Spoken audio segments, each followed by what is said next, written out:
आज तो जगन्नाथपुरी के मंदिर में कुछ ज्यादा ही खुसर-फुसर चल रही थी। सत्यभामा जी कमर पर हाथ रखे ऐसे खड़ी थी जैसे आज जवाब लेकर ही मानेंगी। बोली, कालिया ठाकुर, एक बात साफ साफ बताओ, ये रुक्मिणी रोज तुलसी को जल क्यों चढ़ाती है? उसके पास दीपक क्यों जलता है? क्या तुलसी कोई वीआईपी पौधा है? इतना सुनते ही सेवक कान खड़े कर लिए। बलभद्र जी हल्के से हंस पड़े और कालिया ठाकुर ने अपनी वही नटखट मुस्कान दी। बोले, अरे देवी, आज बड़ा टेढ़ा सवाल पूछ लिया तुमने। सुन लो, अगर ये कथा पूरे मन से सुन ली ना तो समझ लेना घर में हंसी अपने आप बढ़ेगी और टेंशन दरवाजा ढूंढती फिरेंगी। सत्यभामा जी बोली, आज बहाने नहीं चलेंगे। कालिया ठाकुर हंसते हुए बोले, ठीक है, तो कान खोल कर सुनो। आज की कथा ऐसी है जिसमें तुलसी भी बोलेगी, दीपक भी चमकेगा और यमदूत भी सोच में पड़ जाएंगे। और बस मंदिर में सन्नाटा छा गया, जैसे कोई मजेदार लीला शुरू होने वाली हो। कालिया ठाकुर ने जरा आराम से बैठते हुए कहा, अब देवी, ये कहानी आज की नहीं है, बहुत पुरानी है। और फिर बोले, एक वैश्य था, नाम था श्याम शर्मा।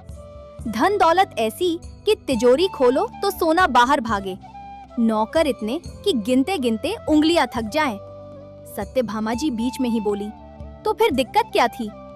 कालिया ठाकुर हंस पड़े, बस यही तो लीला है देवी।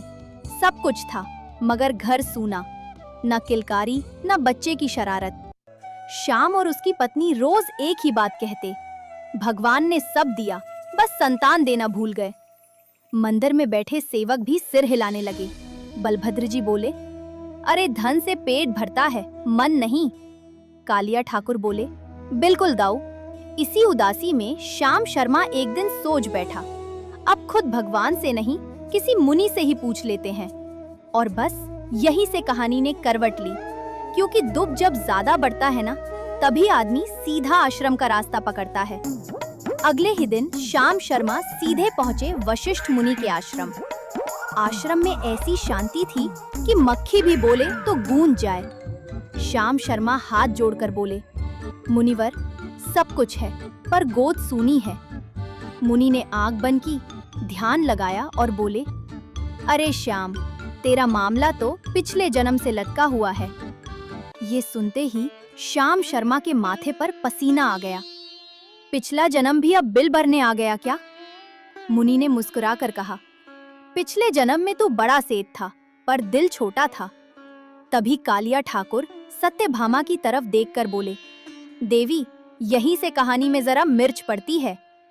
मुनि ने आगे बताया, एक दिन भूखी प्यासी गाय तेरे दरवाजे आई थी, बछड़े को जन्म देकर तड़प रही थी, और तूने क्या किया? न पानी दिया न चारा, ऊपर से भगा दिया। ये सुनते ही श्याम शर्मा के चेहरे का रंग उड़ गया, जैसे सारा सोना पिघलकर जमीन में धंस गया हो। कालिया ठाकुर ने कहानी आगे बढ़ाई, देवी, उस गाय ने वही गिरकर दम तोड़ दिया और जाते जाते श्राप दे गई। ये सुनते ही श्याम शर्मा घबरा गए, तो यही वजह है मेरी सूनी गोद? मुनि वशिष्ठ ने सिर हिलाया, हाँ, उसी पाप का फल है ये। श्याम शर्मा रोते हुए बोले, मुनिवर, उस दिन दिल पत्थर का हो गया था, आज समझ आया कितना बड़ा अपराध कर बैठा। कालिया ठाकुर ने मुस्कुरा कर कहा, देखो देवी, गाय का दिल टूटे तो सीधा यमलोक तक आवाज जाती है। श्याम शर्मा ने कांपती आवाज में पूछा, अब कोई उपाय है या नहीं? मुनि बोले, उपाय है पर सस्ता नहीं, तुझे पुत्र यज्ञ करना होगा। ये सुनकर श्याम शर्मा ने राहत की सांस ली, जैसे किसी ने कहा हो, चालान कटेगा, जेल नहीं होगी। लेकिन मुनि ने तुरंत जोड़ दिया, एक शर्त है। और बस वहीं से अगला तूफान खड़ा होने वाला था। मुनि वशिष्ठ ने शर्त बताई तो श्याम शर्मा के चेहरे पर फिर से 12 बज गए। मुनि बोले, यज्ञ से पुत्र तो मिलेगा, मगर उसकी उम्र सिर्फ 18 साल होगी। इतना सुनते ही श्याम शर्मा ऐसे उछले जैसे किसी ने कहा हो, बधाई हो पर खुशी किराए की है। बोले, मुनिवर, 18 साल, ये तो पलक झपकते निकल जाते हैं। मुनि शांत स्वर में बोले, पाप का हिसाब ऐसे ही चुकता होता है। श्याम शर्मा भारी मन से घर लौटे। You will be surprised that in the next 90 days you can step into your power and completely change. 18 साल, ये तो पलक झपकते निकल जाते हैं। मुनि शांत स्वर में बोले, पाप का हिसाब ऐसे ही चुकता होता है। श्याम शर्मा भारी मन से घर लौटे और सारी बात पत्नी को बताई। पत्नी ने गहरी सांस ली और बोली, कम से कम संतान का मुख तो देख पाएंगे। कालिया ठाकुर सत्यभामा की ओर देखकर बोले, देवी, माता पिता का दिल ऐसा ही होता है, थोड़ा मिले तो भी उसी में दुनिया बसा लेते हैं। आखिरकार दोनों ने ठान लिया, जो भी होगा देखा जाएगा। और फिर पूरे शहर में ढोल नगारे बजने लगे, क्योंकि श्याम शर्मा के घर पुत्र यज्ञ की तैयारी शुरू हो गई थी। पुत्र यज्ञ का दिन आया तो श्याम शर्मा के घर ऐसा माहौल था जैसे शादी और परीक्षा रिजल्ट एक साथ हो। पंडित मंत्र पढ़ रहे थे, अग्निदेव धुआं उड़ा रहे थे और श्याम शर्मा बार बार अग्नि में आहुति डालते हुए बोल रहे थे, हे भगवान, इस बार कंफर्म कर देना। तभी अग्निदेव प्रकट हुए और गंभीर आवाज में बोले, श्याम शर्मा, तेरा यज्ञ सफल हुआ, तुझे पुत्र मिलेगा, पर याद रहे 18 साल। श्याम शर्मा ने तुरंत सिर हिलाया, जो भी मिले प्रसाद समझकर स्वीकार है। कुछ समय बाद घर में किलकारी गूंजी। सुंदर सा तेजस्वी बालक पैदा हुआ। पूरा मोहल्ला मिठाई खा खाकर मोटा हो गया। बालक बड़ा होने लगा, कभी खेलता, कभी पढ़ता, कभी शरारत करता। कालिया ठाकुर हंसकर बोले, देवी, बच्चा ऐसा था कि गुरुजी भी कहते, ये पढ़ाई कम और दिमाग ज्यादा चलाता है। मगर हर हंसी के पीछे माता पिता के मन में एक ही घड़ी टिक टिक कर रही थी, 18 साल, 18 साल। समय पंख लगाकर उड़ गया और बेटा 16 साल का हो गया। श्याम शर्मा और उसकी पत्नी एक रात चुपचाप बैठे थे।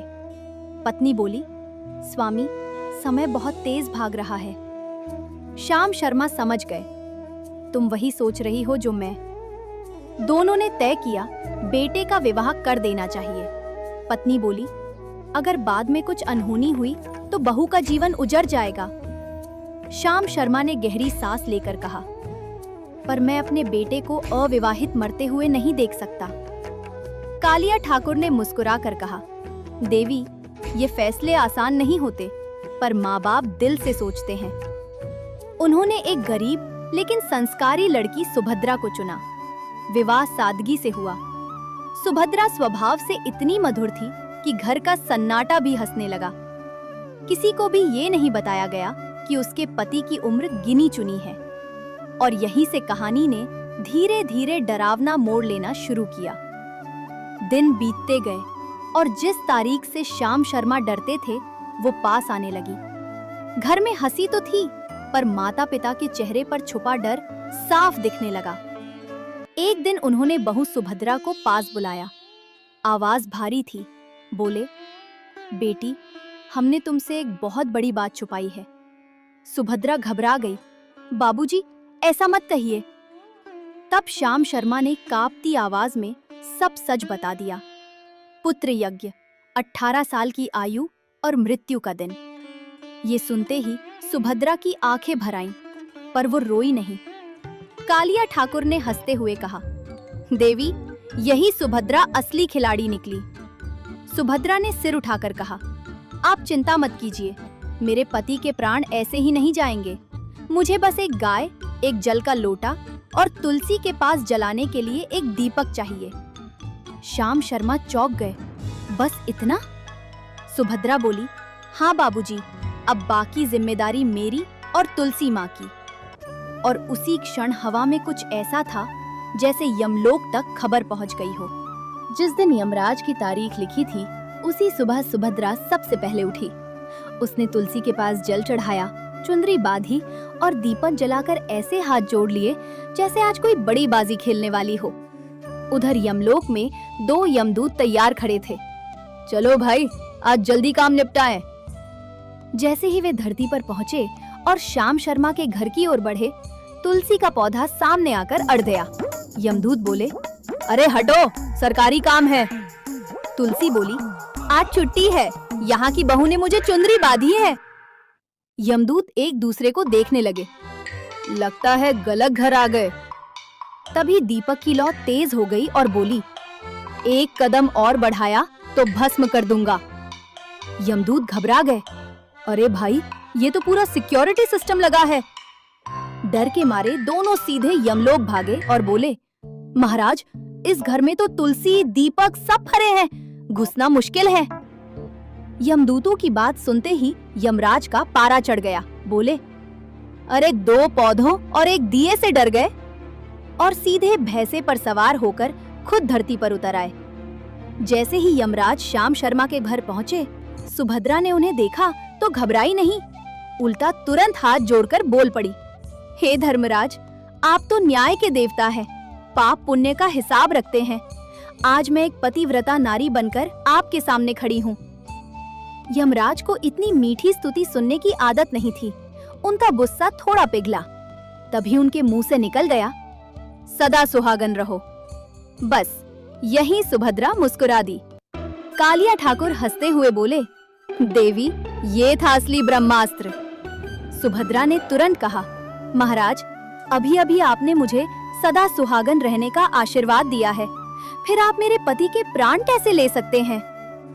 यमराज ठिठक गए। बोले, अरे ये तो वचन फंस गया। पूरा यमलोक जैसे साइलेंट मोड में चला गया। यमराज कुछ पल चुप रहे, फिर जोर से हंस पड़े और बोले, सुभद्रा, आज तुमने मृत्यु को भी सोचने पर मजबूर कर दिया। उन्होंने हाथ उठाकर वरदान दिया, तुम्हारा पति अब 100 वर्षों तक जीवित रहेगा। इतना सुनते ही घर में जैसे जान लौट आई।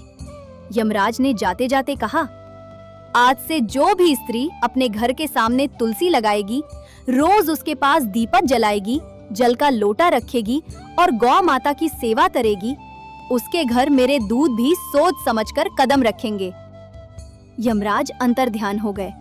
तभी कालिया ठाकुर ने सत्यभामा की ओर देखकर आंख मारी और बोले, अब समझी देवी, तुलसी कोई साधारण पौधा नहीं है, वो घर की चौकीदार है। सत्यभामा हंस पड़ी। कालिया ठाकुर बोले, इसलिए आज से तुलसी के पास दीपक जलाना कोई रस्म नहीं, बल्कि अपने घर की सुरक्षा का इंतजाम है। और अंत में कालिया मुस्कुराकर कहा, जो मेरी भक्ति को हंसी, श्रद्धा और विश्वास के साथ करता है, उसकी चिंता मैं खुद संभाल लेता हूँ। तो बोलो, ऐसे अपने से भगवान और कहाँ मिलेंगे? अगर कथा अच्छी लगी हो तो लाइक, शेयर और सब्सक्राइब करना मत भूलना। जय जगन्नाथ।